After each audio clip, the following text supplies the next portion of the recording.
ও রাজ, হ্যাঁ বুঝলি নিজের রাস্তায় যত নিয়ম মেনে চলি না কেন, অন্যরা ভালো করে চলবে তবে তো ঠকাঠকি কম লাগবে।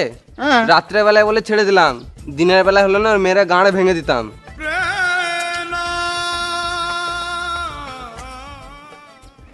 যতই রাস্তার একদিকে হাত, সাইকেলের বেল থাকতো যদি না বাজায় তাহলে ওটা আমার দোষ? ধাক্কা তো লাগবেই।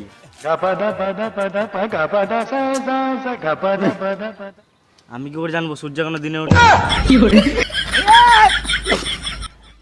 হাই, আমি এখানকার নতুন প্রধান। তোমাদের মতন যত প্রতিবন্ধী আছে সবাইকে সরকারের তরফ থেকে টাকা দেওয়া হবে। আমাদের মধ্যে কিছু কম আছে নাকি? হ্যাঁ নিশ্চয়ই আছে। না না, আমরা গাঁজা বাজা ব্যবসা করি না। আরে আমি তো তোমাদের সুযোগ সুবিধার জন্যই বলছি।